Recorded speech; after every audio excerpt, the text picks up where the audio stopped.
Videos देखने के लिए सब्सक्राइब करें जनसत्ता.com, बेल आइकन दबाकर पाएं लेटेस्ट नोटिफिकेशंस। नमस्कार, जनसत्ता में आपका स्वागत है। मैं हूं डॉक्टर दिग्विजय सिंह।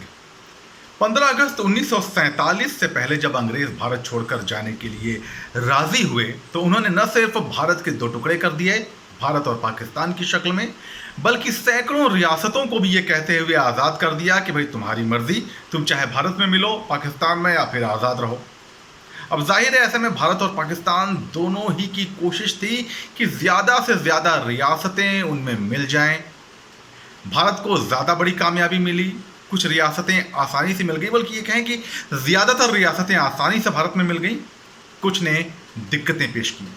और इन्हीं दिक्कत पैदा करने वाले रियासतों में से एक थी जोधपुर की रियासत और उसके महाराजा हनुमंत सिंह।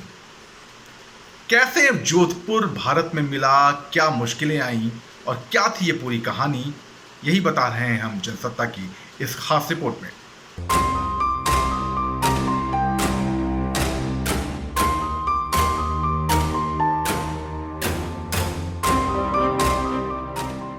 आज़ादी के समय भारत 500 से ज़्यादा छोटी बड़ी रियासतों में बटा था।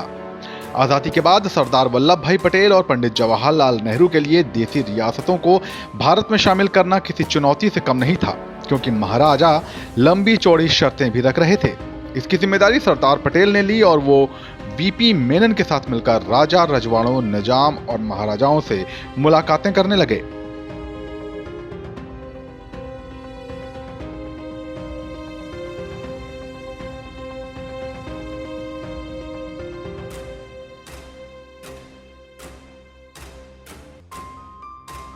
एक ऐसा ही मामला जोधपुर रियासत का भी था, जो एक पुराना और काफी बड़ा रजवाड़ा था। वहां का राजा हिंदू था और अधिकांश प्रजा भी हिंदू थी। माउंटबेटन के साथ एक विशेष भोज में जोधपुर के महाराजा हनुमंत सिंह ने भारत के साथ मिलने की इच्छा जाहिर की थी, लेकिन बाद में उनके दिमाग में किसी ने भर दिया कि उनके राज्य की सीमा पाकिस्तान से भी छूती है, इसलिए वो वहां से बेहतर शर्तें मनवा सकते हैं। इसके बाद महाराजा हनुमंत ने मोहम्मद अली जिन्ना के साथ एक बैठक की।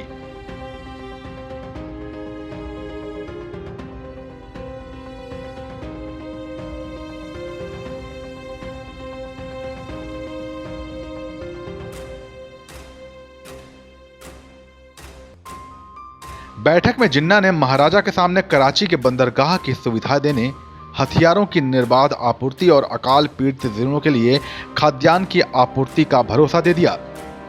इतिहासकार रामचंद्र गुहा अपनी किताब इंडिया आफ्टर गांधी में लिखते हैं कि जिन्ना ने तो महाराजा को एक खाली पन्ना तक देते हुए कहा था कि वो इस पर अपनी सभी शर्तें लिख सकते हैं।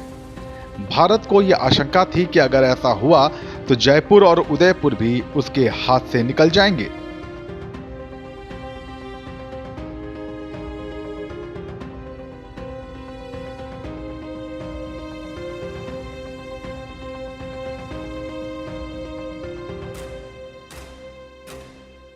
इससे पहले ही के.एम. पाड़िकर को इस बात की खबर मिल गई और उन्होंने सरदार पटेल से इस मामले में हस्तक्षेप करने के लिए कहा। पटेल ने बिना कोई देरी किए तुरंत जोधपुर से संपर्क साधा और उसे हथियार, अनाज की आपूर्ति का भरोसा दिलाया।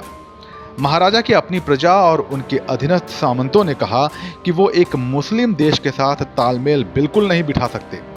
आखिरकार सरदार पटेल की कोशिश सफल हुई और महाराजा भारत का हिस्सा बनने के लिए तैयार हो गए।